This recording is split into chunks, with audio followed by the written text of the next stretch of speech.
Thanks for joining me, Jeremy. We're streaming live on the net. Oh, yeah, and you think that's going to faze me in some way? Now, I'm not going to ask your age or mention your age, but I'm assuming you're just old enough to remember let's call them the good old days of motor racing. It depends what you... Was it Niki Lauda's crash was probably the moment when it just went homosexual, probably. You know, the Nürburgring. Yeah. And he caught fire, lost his ears. And that was after that, Jackie Stewart really got into his stride with the safety thing. And then yeah, you're right. So you reckon pre-Lauda's crash, it was a completely different racing world? I can't imagine Gilles Villeneuve existing in the world today. He went out on the lap that killed him without any seatbelts on, so the story goes. Did he really? He was so angry. Who was his teammate at the time? Didier Pironi? Mm-hmm. I think it was Didier Pironi, they had an agreement over how they were going to finish in the previous race. Didier Pironi had broken the agreement, if it was Pironi, I'm sure it was, had broken the agreement and then set the fastest time at the following race in practice. So Villeneuve was so angry, got into his car, never even did his seatbelt up to go and beat him. But can you imagine a racing driver today just saying, I'm in such a rush to get out there and be the fastest that I'm actually not going to put my seatbelts on? Today I despair of it today. It's supposed to be, you know, this glamorous, dangerous sport. It's more dangerous sitting here. But don't you reckon, but each driver would say the same thing? Like if you ask a Nico Rosberg, if you were to sit him next to Sterling Moss and say, this guy raced when it was dangerous, well, Nico could rightly say, yeah, but he didn't have to have the reflexes that I have to have. What? He's got traction control. They just sit. But in terms of the speed at which everything's happening, it is a completely different animal. I would say that Sterling Moss, and this is way before my time, Sterling Moss had it much tougher. And in terms of reflexes, feeling what those are, I've driven some. Have you ever driven those? You know, as it moves, it's no point thinking, well, the traction control will get there. You've got to get it, and you've got to know how much opposite lock to put on. You've got to know how to balance the throttle. You've got to know all of those things. And you've got to remember in those days as well, the difference between when they were going 11 tenths and 9 tenths was immense. You used to be able to go from the back of the field to the front just by being committed. No, I disagree. I think that the reflexes of people like Sterling Moss would have been more impressive than Nico Rosberg's today. Well, who knows? Nico Rosberg could be brilliant. We don't know because the car is masking everything. The electronics are so much quicker than anybody's brain. So how much better do you think the racing would be without, what would you take away? Traction control, traction control, stability, for sure. ABS? I'm not scientifically minded enough to know how to get to mend the aerodynamics, but they have the aerodynamics committee now in Formula One, and they're looking at ways of removing whatever it is that means that the car behind can't follow closely. I agree, by the way. I mean, I think olden days and events like Targa Florio, Mille Miglia was really where it was at for drivers. Would you agree? Without a question of doubt. I mean, without the cars were... It's muddling up grip and handling is another big issue. You know, Formula One car has immense grip, but from what I can tell, lousy handling. You know, there's that sudden twitching. It's all so quick, whereas in the olden days it was much less about grip and much more about handling, which is a driver-led event in a race. Mastering a car that doesn't handle particularly well, or even if it handles very well but has a small grip, requires immense skill, particularly when you've got curbs, trees, lampposts, and as often as not spectators here when you're going 150 miles an hour. The Targa Tasmania has elements of that because it is one of the last events, you know, where you get to race on public roads, and yeah, the spectators are supposedly in safe areas and all that sort of stuff, but you know, you make a mistake on a track, run over the curb, maybe hit the kitty litter, maybe bounce off a tyre barrier, but make a mistake on a road course and anything can happen. Look what happened to... So you're going backwards through the pearly gates on fire. Where are the women? It is. Yeah. No, you are. You're dead. You're dead. I mean, there can be no other way. And apart from anything else, you're in road cars in Tasmania, presumably. Yeah, well, yeah, modified road... Yeah, exactly, modified road cars. Road cars are designed to run into one another at 30 miles an hour in traffic accidents when you're setting your sat-nav. They're not designed to hit lampposts sideways, which modern racing cars are. Or trees. Or trees, yeah. Yeah. For the young person growing up today, I mean, you think of, not just, I'm not talking downtown London, I'm just talking the way that the laws have changed, the ways that, traffic has changed from when you were a kid or even when I was a kid. I'm only in my late 30s, but it's dramatically changed since when I first got my licence. Do you think the days of someone growing up and having a real earthly kind of car connection is dwindling? No, I don't. I think the traffic's bad. We're sitting here right in the middle of London now, and I've been to Sydney often enough and know that the traffic can get pretty bad there too. But the fact of the matter is that, they say, if you lined up every new car sold in Britain today, you could fill the M1, all 3 lanes. But yeah, you fill the M1, but there's still thousands of miles of road that don't have any cars. I came down to London last night about 10 o'clock. It was just fantastic. You occasionally come along a car, drop it down into third floor, you're braking into the corners, you're feeling that sensation of the whole car moving around underneath you. This is, the busiest time, a green monster breathing down our necks. No, absolutely not. The passion is still there. Even when I got into London last night, there's an area just to the west of London, very popular with people who like to put big bass speakers in their cars, and huge wheels and what have you. So you come through this area, and there they all were last night. But it's a different thing they're looking for from the car. But nevertheless, it's still a car-based culture. So whatever it is you're into, whether it's racing through Tasmania, or belting through the English countryside, or sitting in South Los Angeles with your car going up and down pointlessly like that, it doesn't matter. The car is still the basis for the fulfilment of a billion kids' dreams. What do you look for? Do you have a list of things that you look for when you connect with a car, or do you find that indescribable? It is hard. It's hard to say.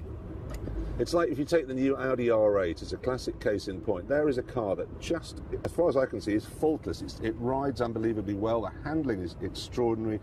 For the first time ever, Audi has managed to make four-wheel drive really work. Mm-hmm.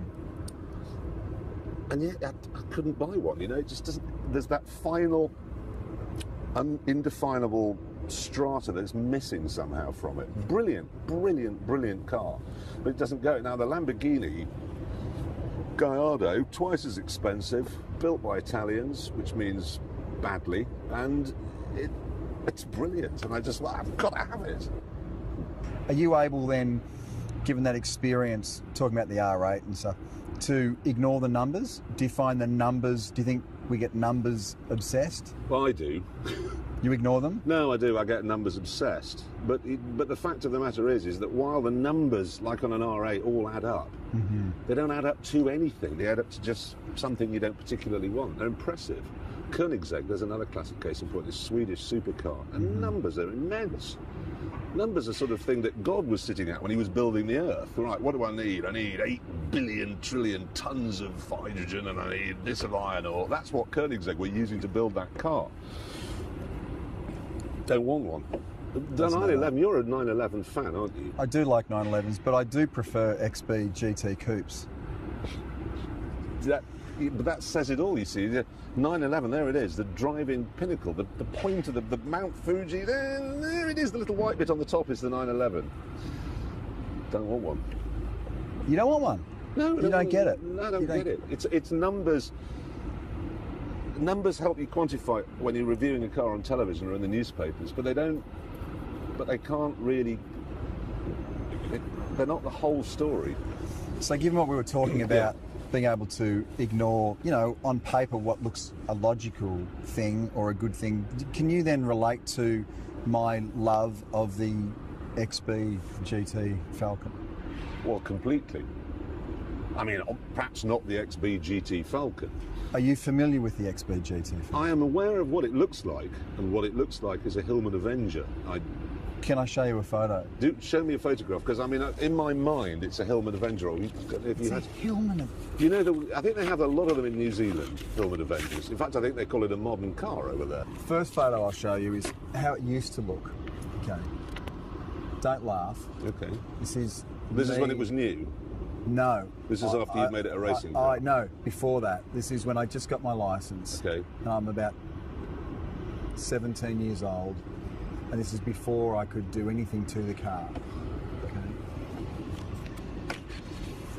Who's that? That's me. What did you put dye in your hair for? Well, you did that back then, did you not? No. Right, that's not like a Hillman Avenger. That is. Well, that has got big overhangs. Here's got leaf springs, big overhangs. Leaf springs, correct. It's got. There's a more modern photo. It's a muscle car, isn't it? It's a muscle car. As you can see by the 911 behind it, these rear guards are what you call a little large. This was the car that rescued Ford, wasn't it, in Australia? In Australia. I wish. So you're one of these people that went to Bathurst and had fights? Yeah. You did do that? Yeah. Something I really want to do that. Go and fight with the GM people. Now, here's a photo of what the car looked like before I decided to fix it up. It was in what you call not great condition.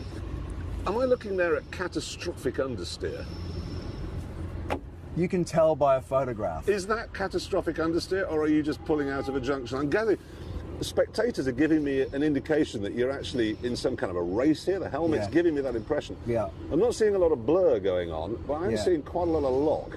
A lot of understeer. Funny you should mention that. But this is to show you. That's what it was like when you took out the interior trim. Or This is what it was like after having owned it for 25 years. You owned it for 25 years. Mm-hmm. You never got rid of your first car. Do you think that's unusual? No, but it's weird you should say, because my first car was a Ford Cortina 1600E. Now this was a car that was Great a wooden car. dashboard. Do you remember the one? It dipped down dashboard, 4 dials on it. Then you got the 2 main ones, leather steering wheel, bucket seats, 1.6 cross-flow engine, amazing car, rose-style wheels, twin headlamps, brilliant. Sold it inevitably. Well, not inevitably in your world, but I sold it. And then many years later, there was a TV show over here, reunited me with it. And it had been destroyed by this imbecile. The actual car? Well, the car was rusted away, and he just left it in front. I have never wanted to lean across a table, plant one on it. Do you have any idea how much love and attention I lavished on that thing? And you've just let moss grow in it. So I'm interested. You should have hung on to a car for 25 years. So then, after 25 years of ownership, decided that it was, it was owed the kind of rebuild that it deserved. So quite an extensive... These pipes are they're worth more than the car. Oh, yeah. So we took it back to that. Whoa, a bare metal rebuild. Yeah, I love your work. And we ended up... Is that we? Do you actually get... Ooh! It's like a Dodge Charger. Are you now thinking this is the missing link in your garage at home? No. You see, the thing is, you people that live in really big countries, you like big cars.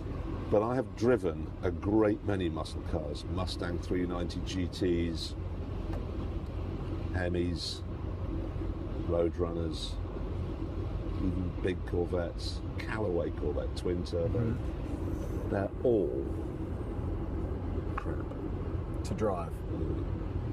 Immensely powerful. They make a great noise and they look wonderful. And I look at that and go, yeah. And I also love the Pirelli P7 look-alike tyres.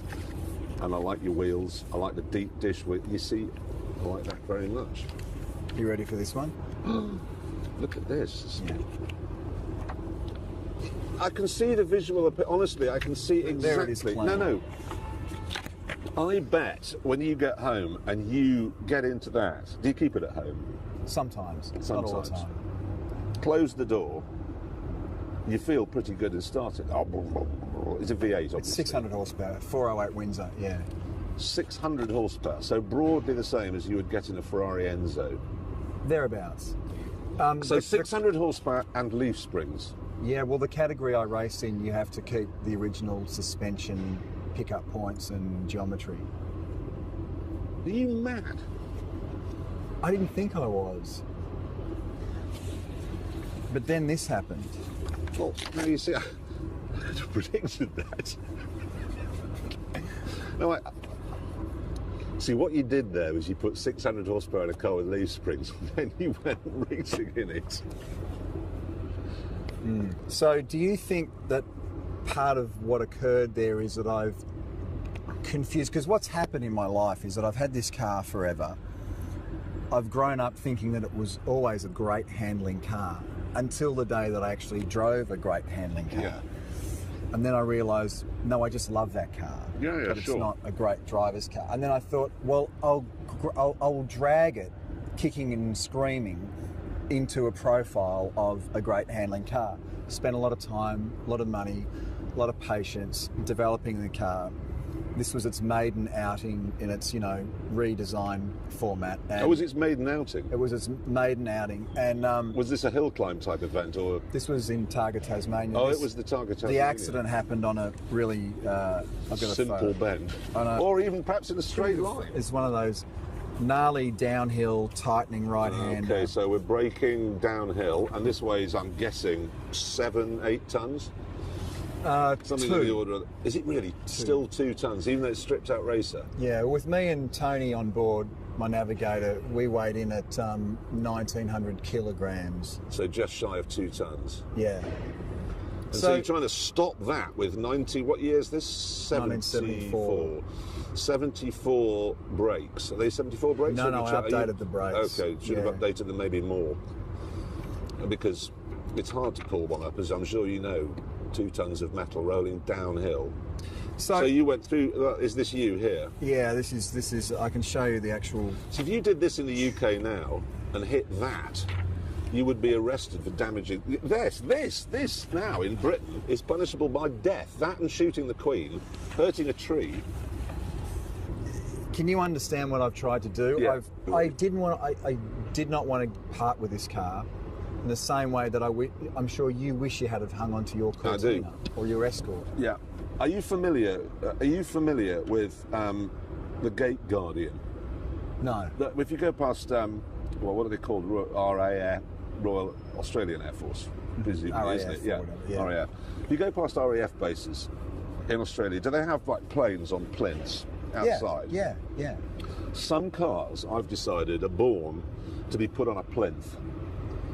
And now, my old Ford GT, when I say old, obviously it's relatively new, that car was specifically designed to go on a plinth. It was not designed to go on the road. It was a beautiful, beautiful thing. You'd stand and go, that's mine! But then, unfortunately, you go, that's mine! And I'd get in it, and then it wouldn't work. And then you'd have to call the tow truck, and then it would bring it home. What I should have done on day one was put an enormous steel plinth somewhere down by the gate, a bit of an aggressive angle, and just put it there. And then I could have, that's mine! And there would have been no chance of ever actually going for a drive in it. Look at that! A lot of cars are like that. They really are. I can give you...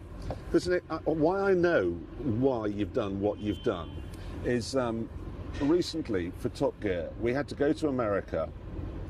We were given $1,000, I think it was, US dollars, to buy a car, and then we had to drive it from Miami right the way up through Florida and Alabama and to New Orleans.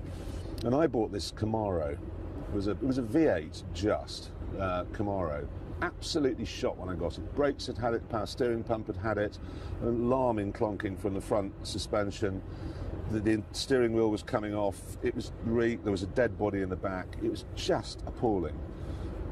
And it got progressively worse. Inevitably, the air conditioning wasn't working in August in the southern states. When I got to New Orleans, I loved that car more than I loved pretty much life itself. Because I was the only person, anyone else that would have got into it would simply not have been able to make it work. There wasn't enough clutch play, you had to work out how to turn the steering wheel. Everything was, you had to be in tune with it, absolutely. As much as you would know every little detail on that big Avenger. No, much as you know every detail on that. And it's like, that's really where a relationship comes from. Because there was a guy called Charles Babbage who invented the computer back in the 18th century. He talked about the unerring certainty of machinery. Okay, now the problem you have is that when you have the unerring certainty of machinery, it is a machine. When something has foibles and won't handle properly, that gives it a particularly human quality because it makes mistakes. And that's how you can build a relationship with a car that other people won't get. And that's why I can understand what you've done, but you should have put it on a plinth, taken a picture of it, really good quality, high quality picture of it, taken it down to some really good photographic shop in Melbourne, had it turned into an enormous poster and put it on your wall. 25 years of ownership. By the way, the car is practically written off. You're not rebuilding it? It's kind of worse than it looks. It's really sort of had a... Well, because it's so the floor like stiff and it's got a full cage and it's done a bit of that. I'm now at this juncture where anything's rebuildable, as we know. Anything is repairable. I've got a little bit of middle-class guilt about the fact that, well, someone else may not be able to repair that car. Someone fortunate like myself can entertain the option. I've had these like little tiny glimpses where I go, well, maybe after 25 years it's time to go, that life has come to a natural ending, or I really have no choice but to fix it. What would you do? Well, if your wife gets a cold, do you turn around and say, well, we've been married 12 years now, you're not working as well with a runny nose there as you used to. I think, if you don't mind, I'm probably just going to trade you in for something, I don't know, much younger. So see you, goodbye. Would you do that? No. Well, here's my dilemma. That's a tricky one. If I rebuild the car, if you were me, would you race it again? No. When you rebuild it, 4 big bolts on the bottom. That'll be mounted on a plinth. That's my car. I've lived with that car for 25 years. Plinth it. Retire it for real. Like literally rebuild it. Say, I love you. You're done. Could you even rebuild it cosmetically? No, you couldn't actually, because it would always know it had a twisted spine. You've got to rebuild it properly. And also the leaf springs are broken, and I feel like in terms of automotive history, I need to at least repair that so as to immortalise. Leaf springs. When will people realise they're okay on prams? They really don't work on cars. Bless. I've left wiser. Well, I don't think you have. Hopefully you've left emboldened. You're going to get on the plane now emboldened with a desire to get back home. Plinth the car. Plinth the car. Plinth my ride.